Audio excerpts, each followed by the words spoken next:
નમસ્તે વિદ્યાર્થી મિત્રો. ઇન્દિરા ગાંધી ઓપન યુનિવર્સિટીમાં આપ સૌ વિદ્યાર્થી મિત્રોનું સ્વાગત છે. આજે આપણે MHI 02 અંતર્ગત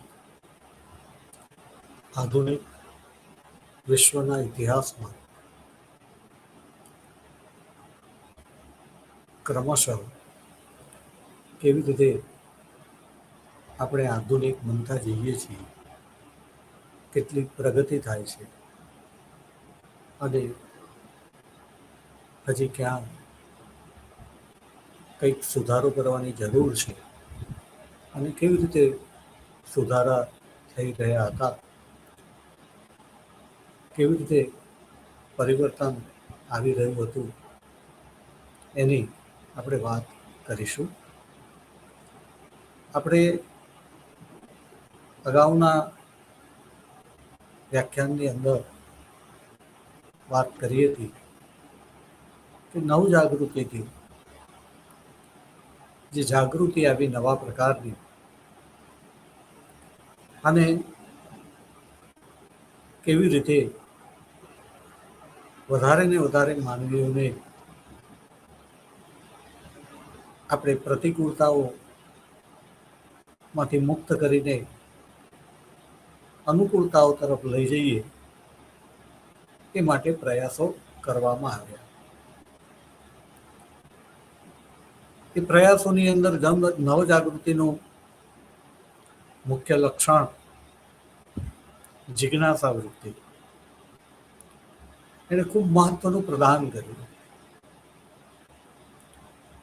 એમાંથી આગળ જતા જતા પ્રશ્નાર્થ દ્રષ્ટિ આવી,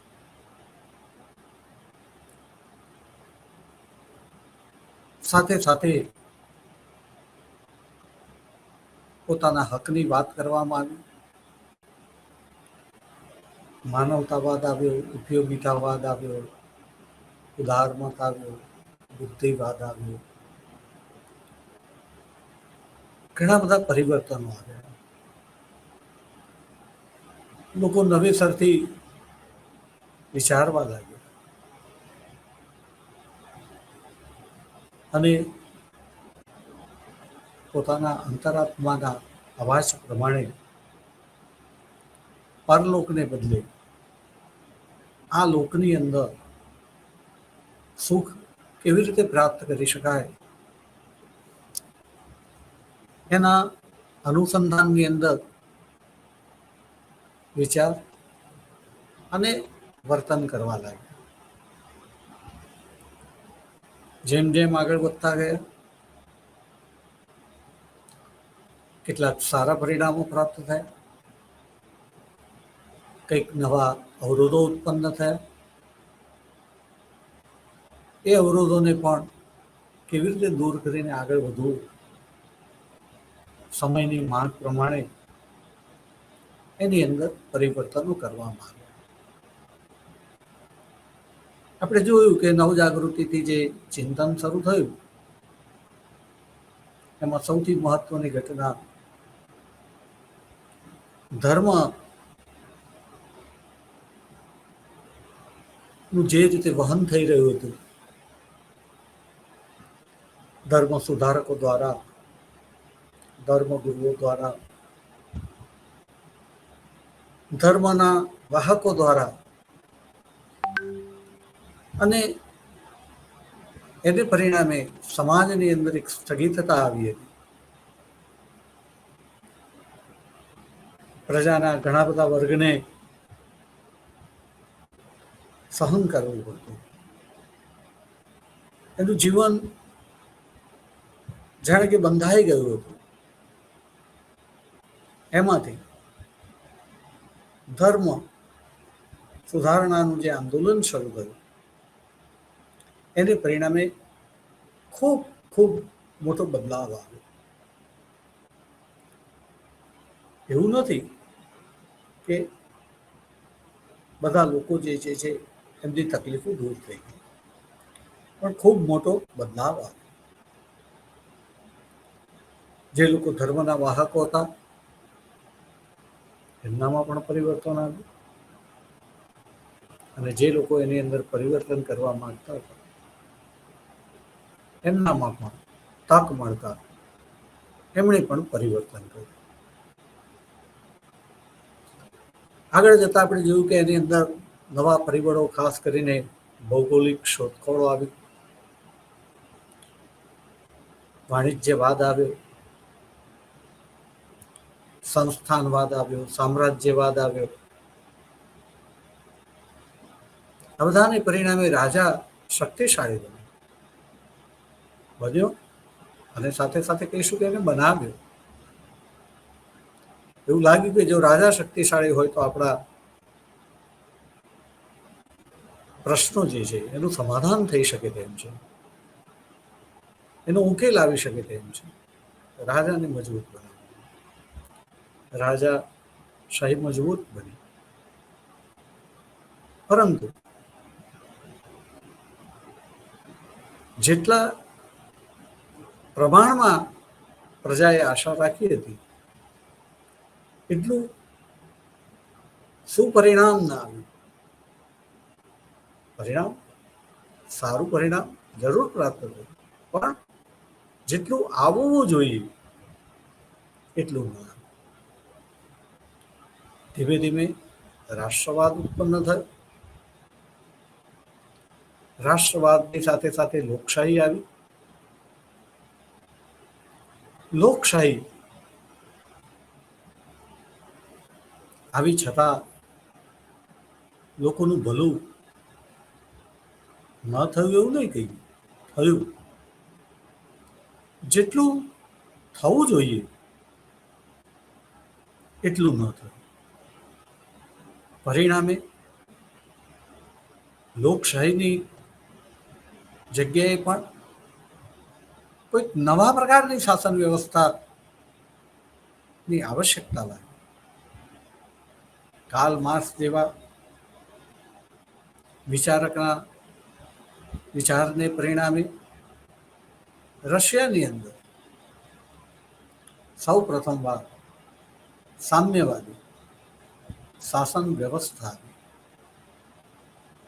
મૂડીવાદી અર્થવ્યવસ્થાનો નાશ થયો, અને રશિયાની અંદર સામ્યવાદના સારા પરિણામો પણ પ્રાપ્ત થયા. રશિયા ખૂબ મજબૂત પણ થયું. પ્રથમ વિશ્વયુદ્ધના અંતે રશિયામાં ક્રાંતિ થઈ હતી, અને દ્વિતીય વિશ્વયુદ્ધના અંતે રશિયા વિશ્વની પ્રથમ હરોળની, અને એમાં પણ કોઈ નંબર નહોતો આપ્યો, પણ કોઈકની દ્રષ્ટિએ પ્રથમ તો કોઈકની દ્રષ્ટિએ દ્વિતીય નંબરની એ મહાસત્તા બની. શેના કારણે આ શક્ય બન્યું? સામ્યવાદને કારણે. સામ્યવાદની એટલી બધી સફળતા હતી. પરંતુ આમ છતાં એ સામ્યવાદની અંદર પણ પ્રજાના સાર્વત્રિક અને સર્વાંગીક વિકાસની દ્રષ્ટિએ જોઈએ તો પ્રજાને એવું લાગ્યું કે કંઈક ખૂટે છે. પરિણામે જર્મની, કે જે દ્વિતીય વિશ્વયુદ્ધને અંતે બે ભાગમાં વેચાઈ ગયું હતું, પશ્ચિમ જર્મની અને પૂર્વ જર્મની. બીજા અર્થમાં કહીએ તો લોકશાહી જર્મની અને સામ્યવાદી જર્મની. આ જર્મની એની અંદર સામ્યવાદી જર્મની, એમને એવું લાગ્યું કે આપણા કરતા લોકશાહી જર્મનીના લોકો વધારે સારું જીવન જીવે છે, અને લોકશાહીને કારણે જ પરિણામે એમણે સામ્યવાદને ફગાવી દીધો. બે જર્મની એક થઈ ગયા. બર્લિન શહેરની દિવાલ હતી, બે જર્મનીને જુદા પાડતું હતું વિચારધારાની દ્રષ્ટિએ, એને પણ તોડી નાખવામાં અને જર્મનીની અંદર લોકશાહીનો વિકાસ કર્યો. આવી જ રીતે રશિયા, રશિયા એટલે કે આપણે હવે રશિયા નહીં બોલીએ, ન બોલવું જોઈએ. ક્રાંતિ થયા પછી રશિયા, ભલે આપણે આમ ભાષામાં બોલચાલની ભાષામાં બોલીએ, પણ એ રશિયા નહીં, પણ એ USSR, United States of Soviet Republic, USSR. એની અંદર ઘણા બધા દેશો ભેગા થયેલા હતા. એનું પણ વિઘટન થયું. ઘણા બધા દેશો છૂટા થઈ ગયા અને આજે એ રશિયાના એટલે કે યુએસએસઆરના બે ઘટકો એવા યુક્રેન અને રશિયા એકબીજાની સામે યુદ્ધ લડી રહ્યા છે. આ રશિયા, એની અંદર પ્રજાને જે જીવન લોકશાહી દેશોની અંદર પ્રાપ્ત થાય છે, રશિયાના લોકોને નથી મળતું. એ લોકો લોકશાહી દેશો કરતા પાછળ છે એવું લાગે. ટૂંકમાં બીજી રીતે કહીએ તો સામ્યવાદ એ થોડો વિકાસ પામ્યો, પછી પાછો પડ્યો. એને એમ કહેવાય કે નિષ્ફળ ગયો. રશિયાનો એટલે કે યુએસએસઆરનો હતો તો સોવિયત રશિયા, વિશ્વના દેશોની અંદર જે પ્રભાવ હતો એ પ્રભાવ પણ ઘટવા લાગ્યો. રશિયાની ક્રાંતિ પછી વિશ્વ આખાની અંદર એકંદરે રાજકારણની અંદર મજૂર પક્ષનો ઉદય થયો. એ લોકોનો ચૂંટણીઓની અંદર વિજય થતો હતો. ઘણી બધી જગ્યાએ મજૂર પક્ષ સત્તા ઉપર આવ્યો. એ મજૂર પક્ષમાંથી કોઈ વડાપ્રધાન બન્યું એટલે કે દેશના શાસનની સર્વોચ્ચ ધુરા એમના હાથમાં આવી. પરંતુ આમ છતાં આજે જોવા જઈએ તો મજૂર પક્ષ, સામ્યવાદ, એની ઘણી પીછેહટ થઈ છે. તો આ સામ્યવાદ પણ પ્રજાની આકાંક્ષાઓ પૂર્ણ કરવાની અંદર સફળ નથી થતો. તો કેવી રીતે પ્રજાની આકાંક્ષાઓ પૂર્ણ કરવી પ્રશ્ન છે. આપણે આધુનિક વિશ્વની વાત કરીએ. આધુનિક વિશ્વ ત્યારે જ કહેવાય કે જ્યારે જુદા જુદા દેશો સંપીને રહેતા હોય. રાષ્ટ્રસંઘ અને સંયુક્ત રાષ્ટ્રસંઘના હેતુઓને ચરિતાર્થ કરતા હોય. માનવ માત્રના કલ્યાણ માટે જીવવામાં આવતું હોય. વ્યવસ્થાના ભાગરૂપે ભલે જુદા જુદા દેશો હોય, સંસ્થાઓ હોય, એક વ્યવસ્થા હોય, પણ વિરોધ ન હોય. અને અપવાદ રૂપે કોઈ દેશ કે સંસ્થા કે વ્યક્તિ એ ધારણાઓ કરતા જુદું વર્તન કરતું હોય તો સંઘના સભ્યો એમના સંગઠનના દબાણ દ્વારા એને યોગ્ય માર્ગે ચાલવા માટે મજબૂર કરે. પરંતુ આજે આપણે જોઈએ છીએ કે યુક્રેન અને રશિયા વચ્ચે યુદ્ધ ચાલી રહ્યું છે. ઇઝરાયલ અને હમાસ વચ્ચે યુદ્ધ ચાલી રહ્યું છે. હમાસના અને ઇઝરાયલના જુદા જુદા સાથીઓ પડદા પાછળ રહીને યુદ્ધ કરી રહ્યા છે. અને આ બધાની અંદર સંયુક્ત રાષ્ટ્રનું નિયંત્રણ છે, નથી એવું તો ન જ કહી શકાય. પણ એની પાસે જે અપેક્ષા રાખવામાં આવેલી છે એટલું એ અસરકારક નથી.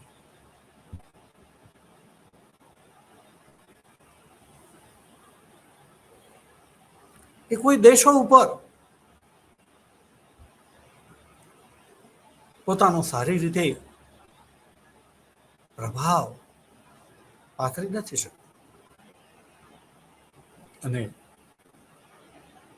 ત્રીજું વિશ્વયુદ્ધ ફાટી નીકળે એવી શંકા બહુ બધા લોકો સેવી રહ્યા, ઈચ્છે કે ન ફાટી નીકળે.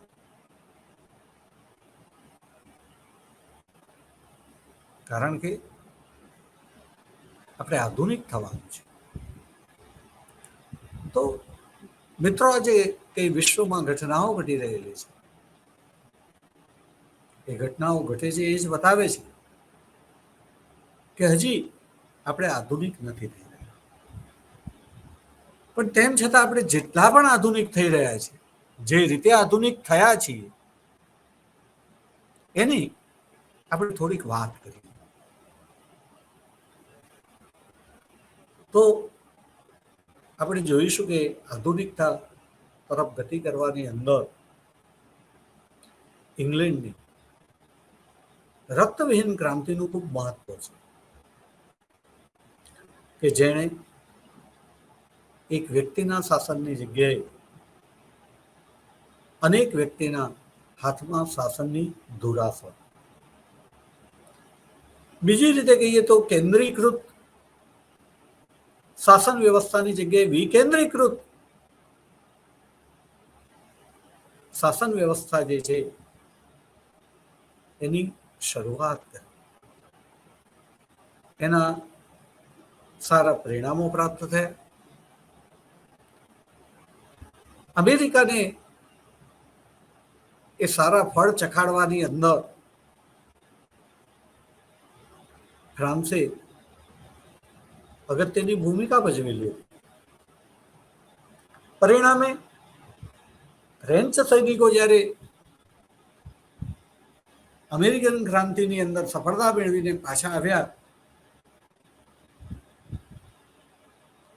ત્યારે એમને એવું લાગ્યું કે આપણે બીજાની સ્વતંત્રતા માટે, બીજાના સુખ માટે આપણું વતન છોડીને ઘણી બધી દૂર લડવા માટે જઈએ છીએ.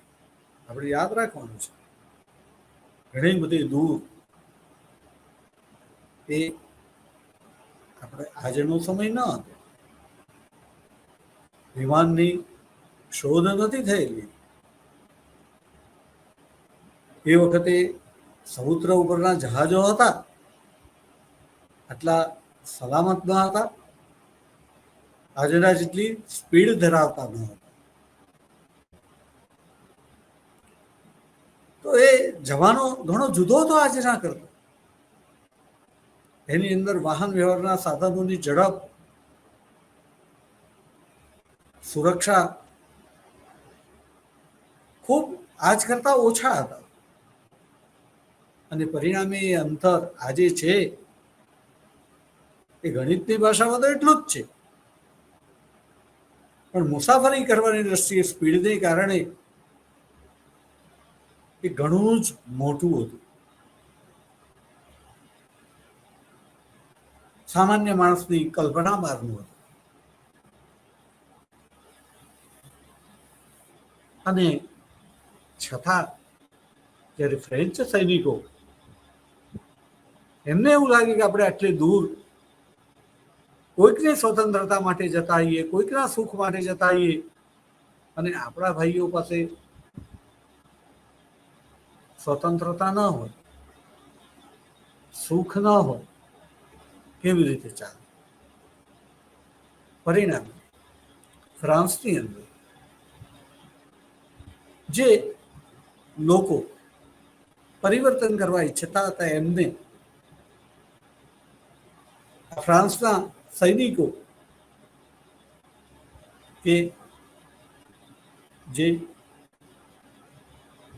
અમેરિકાની અંદર સંસ્થાનવાસીઓની મદદે ઇંગ્લેન્ડ વિરુદ્ધ લડવા ગયા હતા, એ પાછા આવ્યા હતા, ત્યારે એમને પોતાના ભાઈઓના માટે કંઈક કરવાનું મન થયું. એમની પક્ષે રહ્યા અને પરિણામે ફ્રાન્સની અંદર 1789 ની અંદર ક્રાંતિ 76માં અમેરિકામાં થઈ, 1776માં અને 1789 ની અંદર ફ્રાન્સમાં થઈ. 76 ને 10 86 ને 3 89, 13 વર્ષના અંતે ફ્રાન્સમાં ક્રાંતિ. ફ્રાન્સે ક્રાંતિ કર્યા પછી ઘણી બધી બાબતોમાં અમેરિકાનું અનુકરણ કર્યું. રાજાશાહી ફગાવી દીધી. રાજાશાહી એટલે એક વ્યક્તિનું શાસન. બીજા અર્થમાં કહીએ તો એનામાં ક્ષમતા હોય કે ન હોય, રાજાને રાજ્યના, સમાજના, ધર્મના, અર્થના ક્ષેત્રના તમામ નિર્ણયો કરવાની આખરી સત્તા આપવામાં આવી.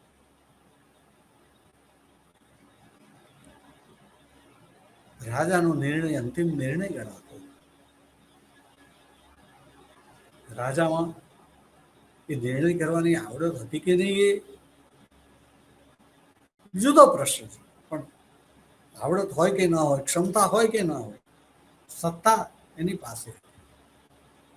પરિણામે જે કલ્યાણ થવું જોઈએ પ્રજાનું નહોતું થતું, અને નવા વિચારો જે ઉપયોગિતાવાદમાં માનતા હતા, લોક કલ્યાણમાં માનતા હતા, એમને એવું લાગ્યું કે એક વ્યક્તિના જગ્યાએ અનેક વ્યક્તિના હાથમાં શાસન અથવા તો સત્તાના સૂત્રો હોય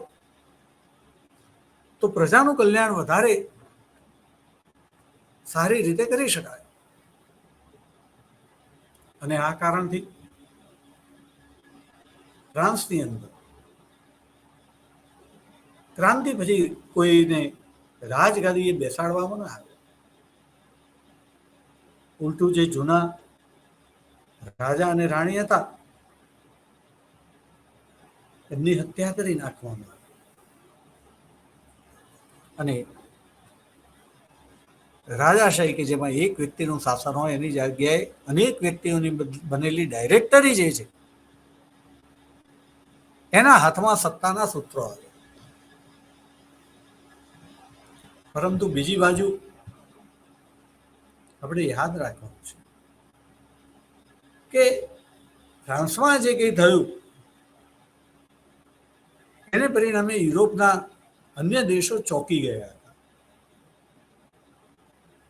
એમને એમ થયું કે આજે ફ્રાન્સમાં રાજાશાહી નાબૂદ થઈ છે અને એ નાબૂદ કરનારાઓને જો સફળતા મળે તો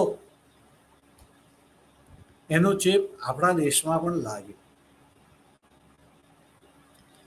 આપણા દેશમાં પણ ઘણા લોકો એવા છે કે જે લોકો રાજાશાહીને નાબૂદ કરીને અમેરિકાની જેમ પ્રજાસત્તાક શાસન વ્યવસ્થા દાખલ કરવા માંગે છે. એ લોકો મજબૂત બને, એમના પ્રયત્નોમાં સફળ થાય તો આપણી પણ રાજગાદી જતી રહે. અને રાજગાદી જતી રહે એની સાથે આપણા જે પેઢીઓના લોકો સારી રીતે જીવન જીવવાની રાજાશાહી એમને વંશ પરંપરાગત જે ખાતરી આપતી હતી એ પણ ન રહે. અને પરિણામે એ રાજાઓ ચિંતિત થઈ ગયા. એમની પાસે એટલી બધી સંપત્તિ હતી રાજાઓ પાસે, એમની પેઢીઓની પેઢીઓ ખાય તો પણ ખૂટે નહીં. અને બીજી બાજુ એમને ડર લાગી ગયો કે આવું રાજાશાહી ન રહે તો આપણી સંપત્તિનું શું, આપણી સુરક્ષાનું શું, આપણા ભાવિ વારસદારોની સુરક્ષાનું અને સંપત્તિનું શું. પરિણામ એ લોકોએ એવી મહેચ્છા રાખી કે ફ્રાન્સમાં આ નવી વિકેન્દ્રીકૃત શાસન વ્યવસ્થા જે છે એનું બાળ મરણ થાય. અને આ માટે એમણે યુરોપના દેશોએ ભેગા મળીને ફ્રાન્સની ક્રાંતિ પછીની નવી શાસન વ્યવસ્થા જે છે એને ઉથલાવી નાખવાનો પ્રયાસ કર્યો. એના માટે એ દેશોએ ફ્રાન્સ સાથે યુદ્ધ કર્યું. ફ્રાન્સની અંદર રહેલા ક્રાંતિ વિરોધી તત્વોને મદદ કરી, શસ્ત્રોની, પૈસાની કે બીજી કોઈ પણ, અને પરોક્ષ રીતે પોતે પણ ભાગ લીધો. ફ્રાન્સને યુરોપના દેશો સાથે યુદ્ધમાં ઉતરવું પડ્યું. એને પરિણામે શાસન વ્યવસ્થામાં થોડો બદલાવ કરવો. કારણ કે શાસનની અંદર જ્યારે વિકેન્દ્રીકરણ આવે છે ત્યારે એની અંદર ઝડપી નિર્ણયો લેવામાં મુશ્કેલી પડે છે. લોકશાહીની આ એક નિર્બળતા છે કે જ્યારે સમય એવો હોય, તાત્કાલિક નિર્ણયની આવશ્યકતા હોય, પણ એમાં તાત્કાલિક નિર્ણય નથી લઈ શકાતો. એની આખી પ્રક્રિયા છે. અને એમાં ઘણી વખત સમય એટલો પસાર થઈ જાય કે સમસ્યા ઘટવાને બદલે વધી જાય. અને યુદ્ધની અંદર તો પહેલો ઘા રાણાનો હોય. એમાં નિયંત્રણ કરનાર એકની જગ્યાએ અનેક લોકો હોય ત્યારે વિરોધી નહીં પણ વિવિધ અભિગમોને પરિણામે કોઈ એક નિર્ણય ઉપર સહમત થવું કે બહુમત થવું એ અઘરું હતું. પરિણામે ફ્રાન્સની અંદર ડાયરેક્ટરીએ યુદ્ધની અંદર ઝડપી નિર્ણયો લેવા માટે 5 સભ્યોની એક કાઉન્સિલ બનાવી. અને 5 સભ્યો એ નિર્ણય કરવાના હોય તો ઝડપથી કરી શકાય એવી આશા સેવવામાં આવી. પરંતુ સમય યુદ્ધનો હતો.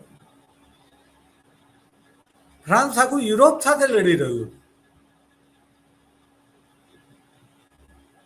અને એની અંદર 5 જણા પણ ભેગા થઈને નિર્ણય કરવા જતા હતા ત્યારે વિવિધ મતાંતરને પરિણામે નિર્ણયો લેવામાં વિલંબ થતો હતો. એટલે એવું લાગ્યું કે આ વિકેન્દ્રીકરણ 5 જણ વાળું જે છે એ પણ બરાબર નથી, 3 જણનું કરો. એટલે 5ની કાઉન્સિલ 3ની કરવામાં.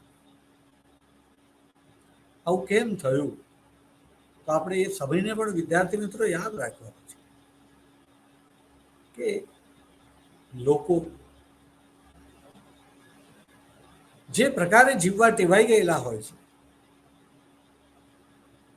એ બદલાયેલા વાતાવરણની અંદર એકદમ સેટ નથી થઈ જતું. વાર લાગે, થાય ખરા પણ વાર લાગે.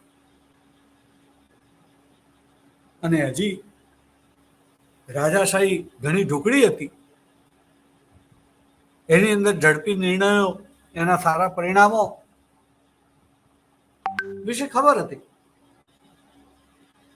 પરિણામે આ 3 કાઉન્સિલ જે હતા કોન્સલ એમાંથી પણ એકને સત્તા આપવામાં આવી, છૂટ આપવામાં સત્તા, અને એ હતો નેપોલિયન બોનાપાર્ટ. અને એક વ્યક્તિને જે સત્તા આપવામાં આવી કે છૂટ આપવામાં આવી નિર્ણયો કરવાની, સમયની માંગ હતી, યુદ્ધ હતું, આપવું જરૂરી હતું, પણ એ આપ્યું એટલે બીજા અર્થમાં કહીએ તો એ નેપોલિયન બોનાપાર્ટ રાજા ન હોવા છતાં એક જુદા અર્થમાં રાજા જ બની ગયો. સાથે સાથે એણે કેટલાક એવા નિર્ણયો લીધા કે જેને પરિણામે એને એવું લાગે કે ના, હું પણ જાણે કે એક રાજા છું. આપણે એ સમયના રાજઘરાનાના લક્ષણો જોઈએ તો રાજ પરિવારનો કોઈ સદસ્ય છે એને લગ્ન કરવાનું આવે તો એ બહુ યાદ રાખજો વિદ્યાર્થી મિત્રો, હું જે બોલું છું તે બહુ અગત્યનું છે. એ ગમે તે વ્યક્તિ સાથે લગ્ન ન કરી શકે, એને રોયલ ફેમિલીમાં જ લગ્ન કરવું પડે. આપણે જોઈએ છીએ કે આ કયો સમય, વિશ્વ આખાની અંદર સારા લગ્ન માટે, સફળ લગ્ન માટે, સફળ દાંપત્ય જીવન માટે જમાનાના લોકો એક એવા અભિપ્રાયો પર આવ્યા હતા કે એરેન્જ મેરેજ નહીં પણ લવ મેરેજ એ વધારે સારી વસ્તુ છે.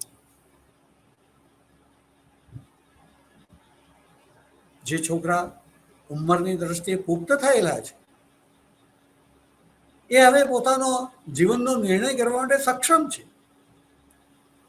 જીવન સાથી શોધવા માટે સક્ષમ છે.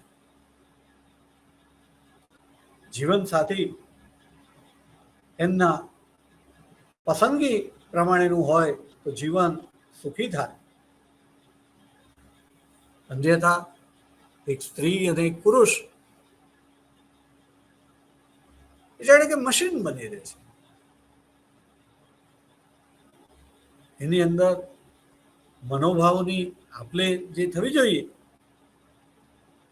એ નથી થતી, અને પરિણામે યુવક અને યુવતીને પોતાનું જીવન સાથી પસંદ કરવાની છૂટ એ યોગ્ય લાગે ત્યારે કોઈ પણ વ્યક્તિને એ જીવન સાથી બનાવી શકે. એને લાગવું જોઈએ કે આ મારા માટે બનેલ છે.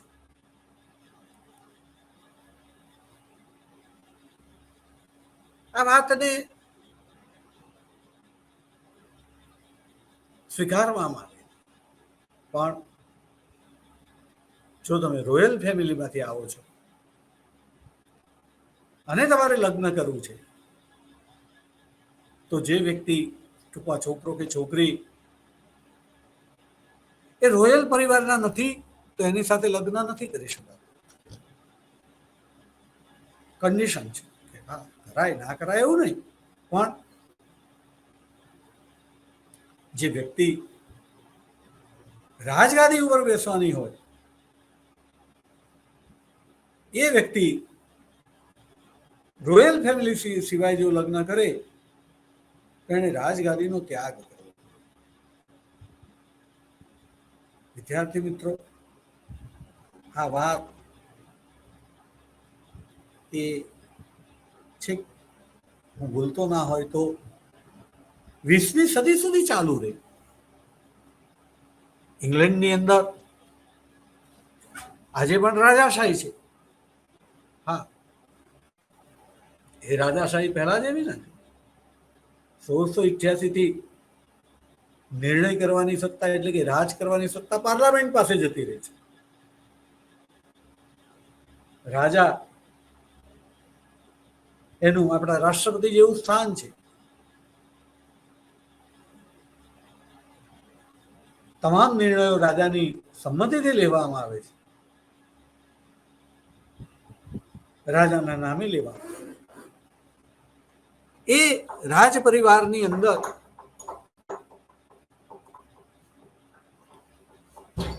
રાજકુમાર પ્રિન્સ ચાર્લ્સ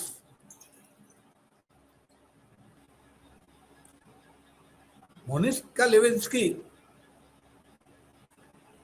પ્રિન્સ ચાર્લ્સની દ્રષ્ટિએ એના જીવન સાથી તરીકે બધી જ રીતે યોગ્ય છે, પણ એ રોયલ ફેમિલીમાંથી નથી.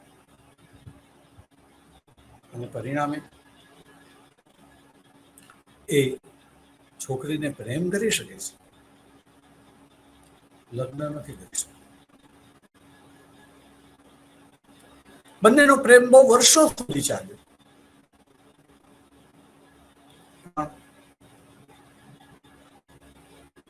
લગ્ન કરવાની છૂટ ન હતી,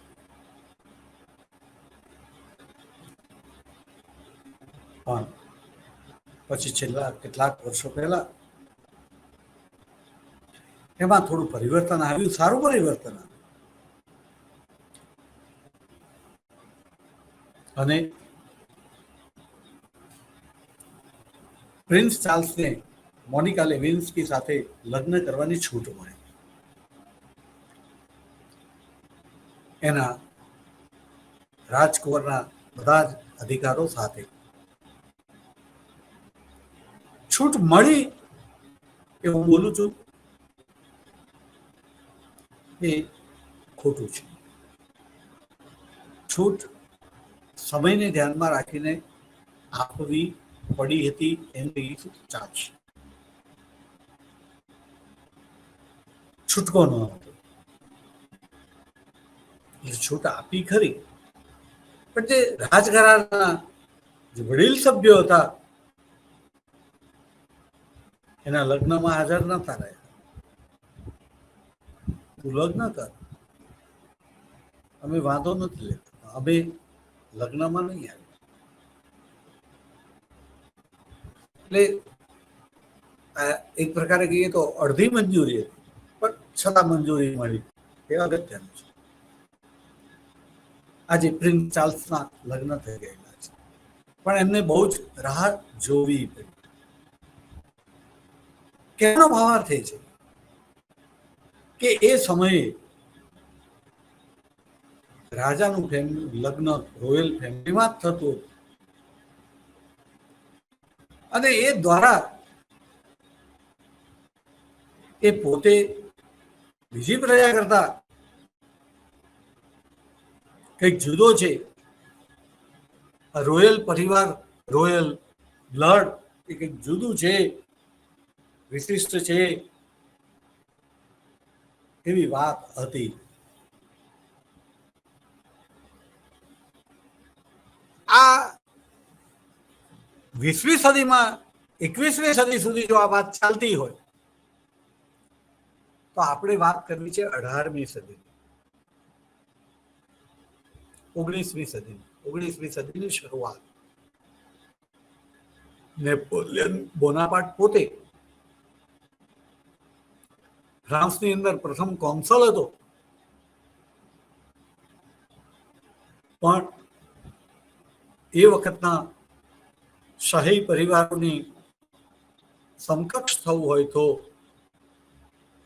રોયલ પરિવારની સ્ત્રી સાથે લગ્ન કર્યું, અને એણે પણ આવી રીતે શાહી પરિવારની દીકરી સાથે લગ્ન કર્યું. અન્ય કોઈ સાથે પણ લગ્ન કરી શકે, પણ ના, એણે જાણી જોઈને આ લગ્ન કરેલ છે એવું સાહિત્ય, ઉપલબ્ધ સાહિત્યમાંથી જોવા મળે છે. તો આપણે કહીએ છીએ કે આપણે આમ કરીને આપણે બીજી કોઈ વાત નથી કરવી, આપણે એ સમયની વાત કરવી છે, આધુનિકતાની વાત કરવી છે કે માનવી જે છે કેટલો આધુનિક બની રહ્યો હતો. નતા બની રહ્યા, યાદ રાખીશું. જ્યાં આધુનિકતા આવતી હતી એને આપણે સ્વીકારીશું, પણ જ્યાં આધુનિકતાને અવરોધ આવતો હતો અને એ સમયની સાથે અવરોધ દર વખતે જુદો જુદો રહેતો હતો, અને આજે પણ અવરોધ છે. આપણે સંપૂર્ણ આધુનિક નથી બનેલા. રાજકર્તાઓ પ્રજાને જે કહેવું જોઈએ એ નથી કહેતા.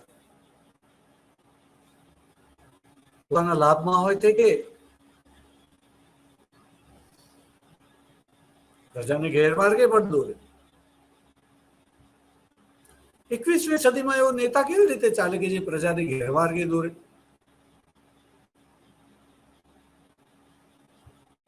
પણ નેતા હોય તો આપણે કહીએ છીએ કે હજી આધુનિકતા એ આપણે લાવવાની છે. વિદ્યાર્થી મિત્રો, તમારે લાવવાની છે. તમારે લેનિન બનવાનું છે, તમારે બિસ્માર્ક બનવાનું છે, તમારે મેઝિની, કાઉટ, ગેરીવાલ્ડી બનવાનું છે.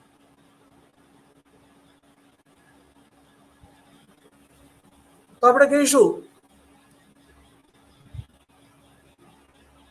કે નેપોલિયન બોનાપાર્ટ એના હાથમાં સત્તા આવી અને એણે જે રીતે લગ્ન કર્યા અને એક વ્યક્તિના હાથમાં સત્તા આવી, એ એક પ્રવાહની અંદર પીછેહટ હતી આધુનિકતા.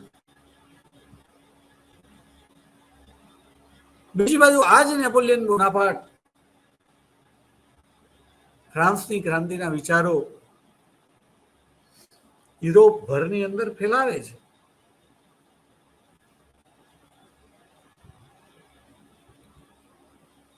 ક્રાંતિના વિચારો, સ્વતંત્રતા, સમાનતા, બંધુતા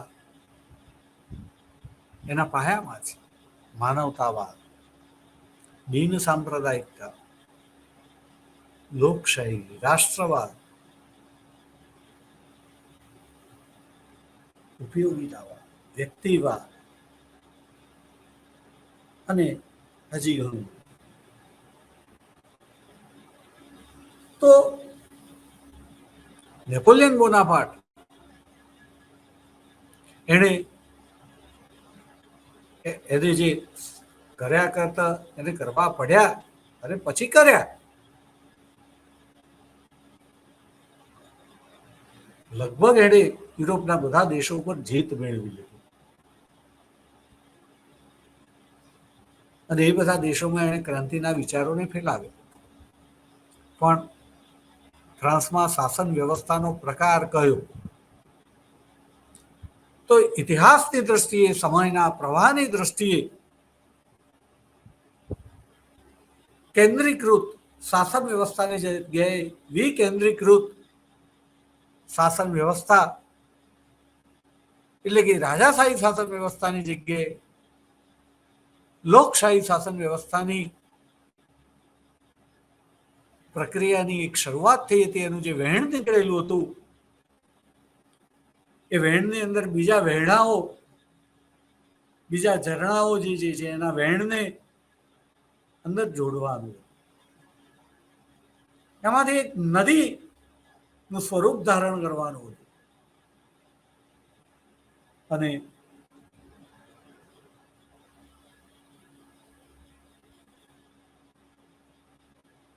વિકેન્દ્રીકૃત શાસન વ્યવસ્થાને સફળ બનાવીને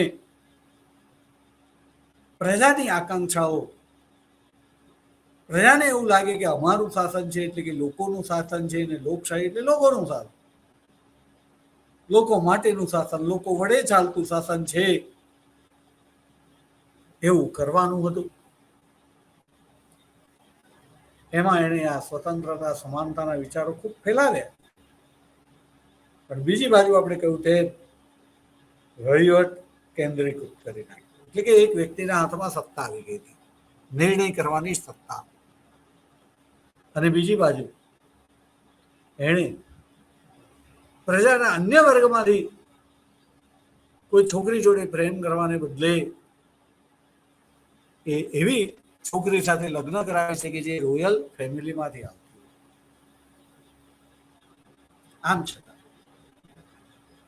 નેપોલિયન ક્રાંતિના વિચારોને આગળ ધપાવ્યા એ નિશંક છે. ભલે શાસન વ્યવસ્થા કેન્દ્રીકૃત રહી, વિકેન્દ્રીકૃત ન રહી, પણ સ્વતંત્રતા, સમાનતા, બંધુતાના વિચારો એણે યુરોપ ભરની અંદર ફેલાવ્યા. આ નેપોલિયન બોનાપાર્ટ આ વિચારોને જે ફેલાવે છે એ સમયગાળો, વિદ્યાર્થી મિત્રો તમને ખબર છે કે સમયગાળો એટલે 1799 થી 1814-15. 1814-15 સુધી નેપોલિયને ક્રાંતિના વિચારોને ખૂબ ફેલાવ્યા, પણ આખરે 1815 ની અંદર નેપોલિયનનો આખરી પરાભવ થયો અને ત્યાર પછી જે મહત્વની ઘટના બની એને આપણે કહીશું વિયેના સંમેલન.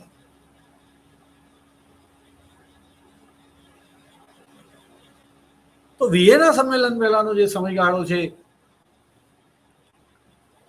એ સમયગાળાને આપણે ફ્રેન્ચ એરા તરીકે, નેપોલિયન એરા તરીકે ઓળખીશું. અને નેપોલિયન એરા એટલે જ્યારે 1799 ની અંદર નેપોલિયન બોનાપાર્ટ એ ફ્રાન્સનો પ્રથમ અથવા તો એકમાત્ર કોન્સલ બન્યો, ત્યારથી 1815માં એનો આખરી પરાભવ થયો, ત્યાં સુધીના સમયને આપણે ગણીએ છીએ નેપોલિયન યુગ.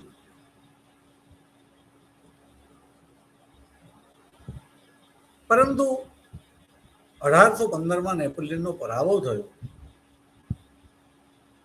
અને પછી વિયેના ખાતે જે સંમેલન કરવામાં આવ્યું,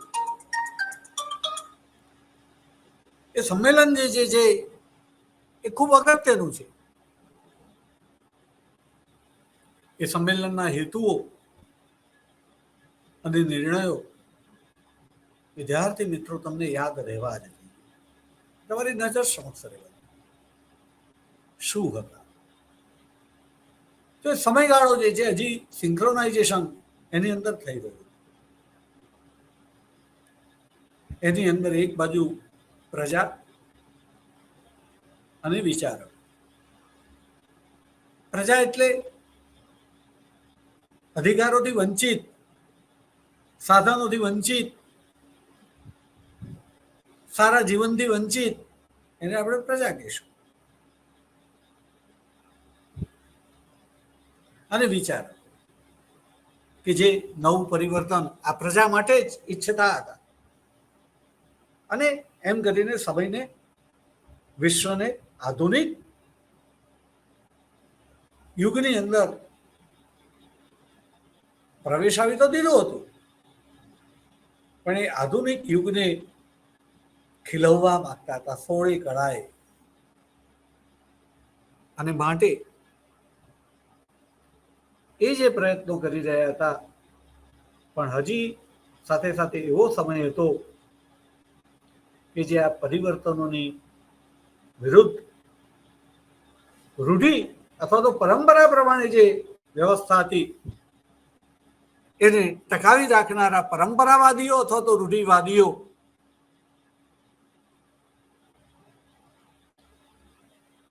એમનું પણ પ્રભુત્વ ઓછું ન હતું.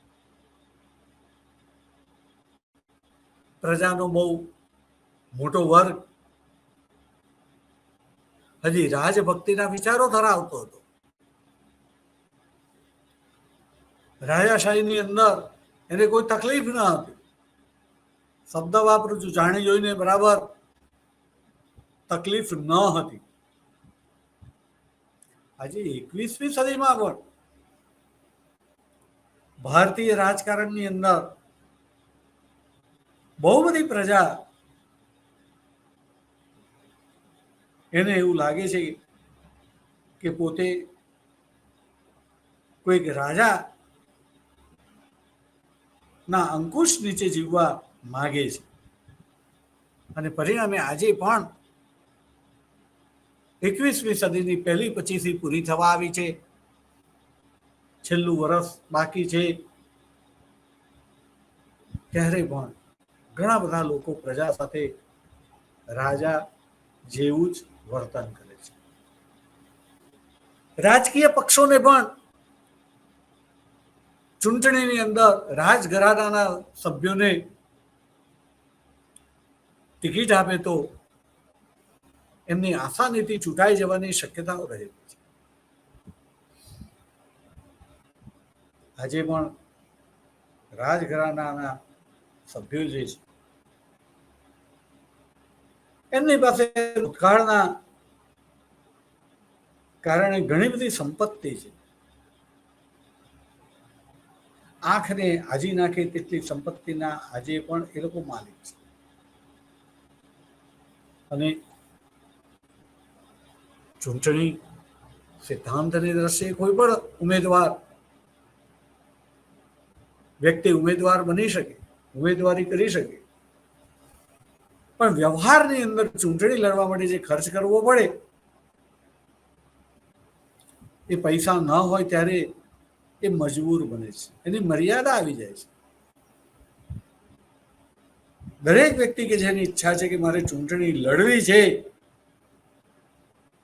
એ સિદ્ધાંતની દ્રષ્ટિએ એને લડવાની છૂટ છે, પણ વ્યવહારની દ્રષ્ટિએ એની પાસે છૂટ નથી.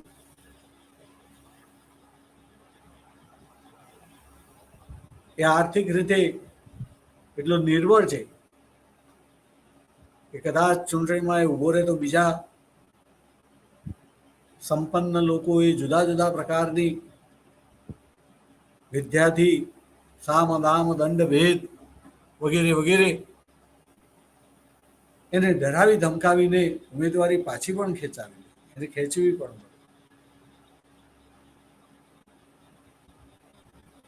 તો આપણે આધુનિક એ દિશાની અંદર નથી થયેલા. આજની વાત છે 21મી સદી. તો એ વખતની વાત કરો. એ વખતે આટલું બધું સરળ ન હતું. અને જેમ આજે પણ પ્રજાની અંદર રાજભક્તિ છે,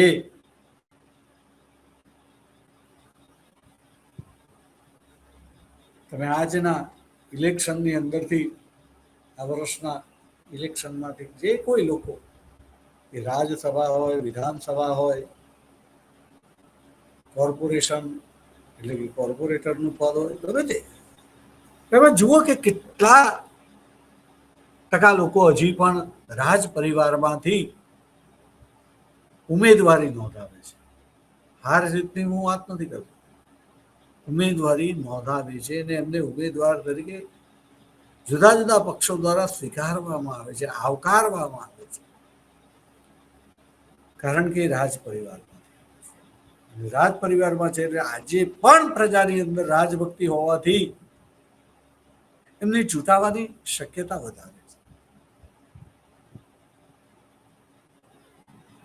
એને જુદા અર્થમાં પણ વાત કરી શકાય, પણ આપણે અત્યારે વિષયને છેડવો નથી. કોઈ રાજભક્તિ કહી શકે, રાજભક્તિ કોઈ બીજાની દ્રષ્ટિએ ગુણભક્તિ પણ હોઈ શકે.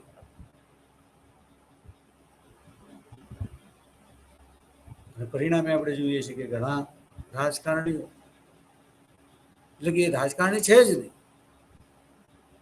પણ એ કોઈ અભિનેતા છે, અભિનેત્રી છે, કે કોઈ એવો બીજો ગુણ છે, રમતવીર હોય, ક્રિકેટર હોય, કે ગુણ,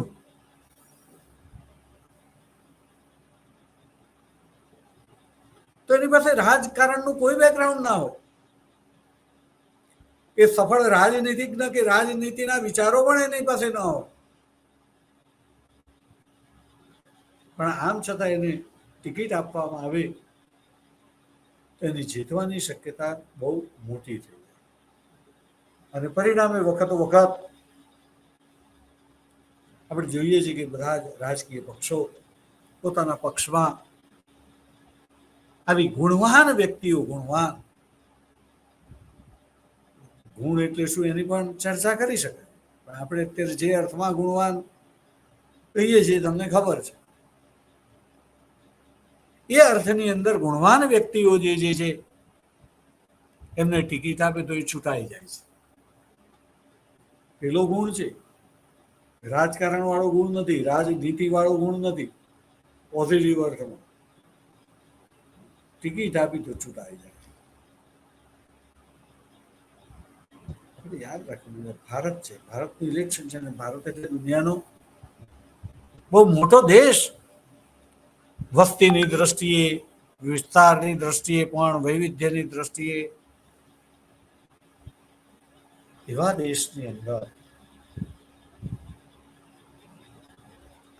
જુદા જુદા ગુણને કારણે જુદા જુદા ગુણીજનો છૂટાઈ આવતા. કોઈકની પાસે દાદાગીરી કરવાનો પણ ગુણ, એ પણ છૂટાઈ આવે. પ્રજા એની પણ ભક્તિ કરે. તમે વિદ્વાન હોય તો પ્રજા ભક્તિ ના કરે. હું એ ગુણમાં નથી આવતું વિદ્વાન હોવ. બહુ બધા વિદ્વાનો એટલે તો ચૂંટણીમાં ઉભા જ નથી રહેતા. એમને કોઈ ગણતું નથી, એમને કોઈ પૂછતું નથી. એટલે આપણે 21મી સદીની